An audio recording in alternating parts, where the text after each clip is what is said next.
پانتایی ناوچەیی تێرۆریزمی کۆماری ئیسلامی. بەیانی ڕۆژی شەممە 9 مانگی مەی 2021 زاینی، ئیهاب جەواد ئەلوەزنی، چالاکی مەدەنی و لە دیارترین کەسایەتیەکانی ڕێکخەری ناڕەزایەتی و خۆپیشاندانی جەماوەری لە شاری کەربەلا لە هێرشێکی چەکدارانەدا لە بەرامبەر ماڵی خۆی لە شەقامی ئەلحەدادی کەربەلا بە چەکی گەرم کرایە ئامانج و تێرۆر کرا. بکوژەکە پاش تەقەکردن لە ناوبراو سواری مۆتۆری هاودەستەکەی بوو وا لە شوێنەکە ڕای کرد. شانی باسا ئیهاب وەزنی ئەندامی حیزبی خەڵک بۆ چاکسازی بوو.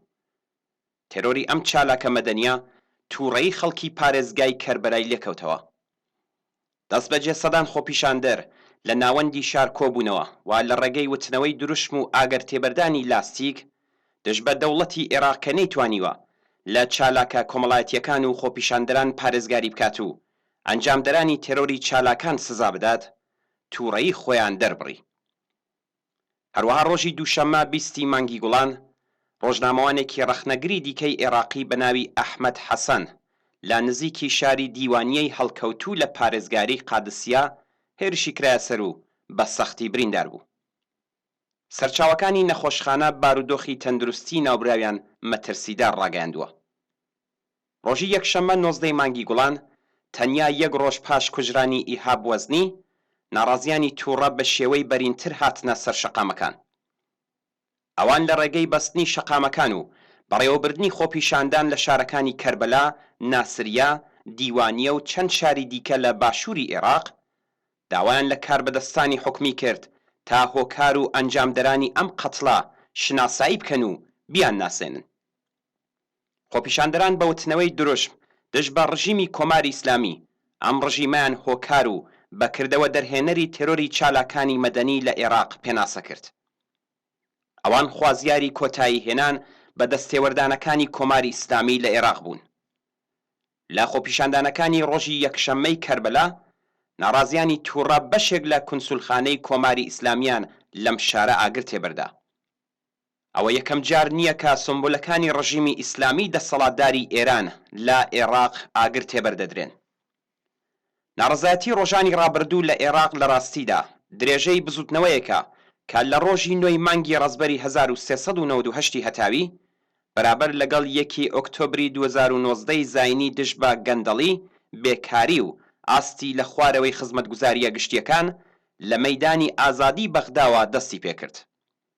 بزوتنەوەیەک کە لە ماوەی کەمتر لە 24 کاتژمێردا بوو بە حەرەکەتێکی چەند ملیۆنی لە شارەکانی ناوەند و باکووری عێراق.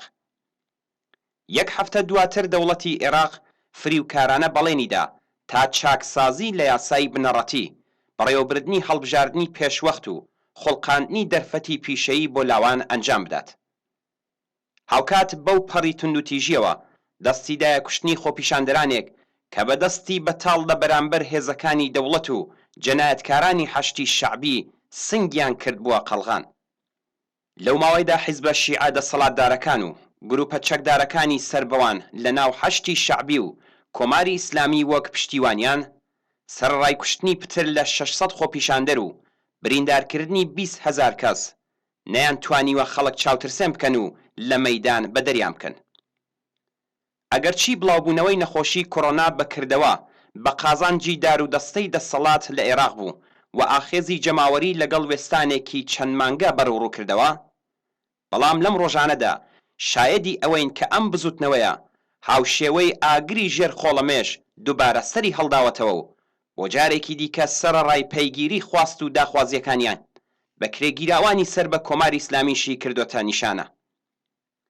کۆماری ئیسلامی کە پێگەی خۆی لە عێراق یەکجار ناسەقامگیر و لە مەترسیدا دەبینێ بۆ پاراستنی لە هیچ جەنایەتێک لەوانە تەرۆری ڕێبەرانی ناڕەزایەتیەکان دەست ناپارێزێ. چەکدارە جەنایەتکارەکانی سەر بە ڕژیمی کۆماری ئیسلامی تا ئێستا هەرچی لە توانایاندا بووە دەش بە ئاخێزی جەماوەری وە گیان هاتووی عێراق بەکاریان هێناوە، بەڵام بەوەشەوە نەیانتوانیوە ئاگری ئەم خەباتە مافخوازانەیە خامۆش بکەن. لە سەردەمی دەستپێکی ناڕەزایەتیەکانەوە لە ئۆکتۆبری ساڵی 2019 لە شارەکانی عێراق سەرڕای کوژرانی پتر لە 600 کەس لە خۆپیشاندەران و برینداربوونی پتر لە 20,000 کەس نزیک بە 30 چالاکی مەدەنی و ڕۆژنامەوانی سربەخۆ لە عێراق تێرۆر کراون. قوربانیانی ئەم تێرۆرانە ڕێبەران و ڕێکخرانی ناڕەزایەتیە جەماوەریەکان و ڕۆژنامەوانانی سربەخۆ بوون کە ئەساسەن نەیاری باندە چەکدارە ئیسلامیەکان و دارودەستەکانی سەر بە ڕژیمی دەسەڵاتدار لە ئێران بوون. هەر بۆیە و بە دروست ئەنگوستی تاوان بەرەو کۆماری ئیسلامی ئێران و سپای قودسەکەی وا گروپە چەکدارەکانی سەر بە سپای پاسداران ڕاکێشراوە. لە ئێستادا زیاتر لە هەموو کاتێک دەستی خوێناوی کۆماری ئیسلامی نەتەنیا لە تێرۆر و جەنایەت و سەرکوتەکانی ناوخۆی ئێران بەڵکو لە دەرەوەی سنوورەکانی ئێرانیش ئاشکرا بووە. لە ماوەی چەند ساڵی ڕابردوودا دوو ناوەندی سەرەکی حزوری ئێران واتە عێراق و لوبنان لەگەڵ شەپۆلی ڕوو لە گەشەی دژایەتی لەگەڵ کۆماری ئیسلامی و سپای قودس بەرەو ڕوو بۆتەوە. کۆماری ئیسلامی لەم دوو وڵاتە ئاگاهانە ڕێبەران و ڕێکخرانی خۆپیشاندانەکان دەکاتە ئامانج و لەلایەن بەکرێگیراوانی خۆجێییەوە تێرۆریان دەکات.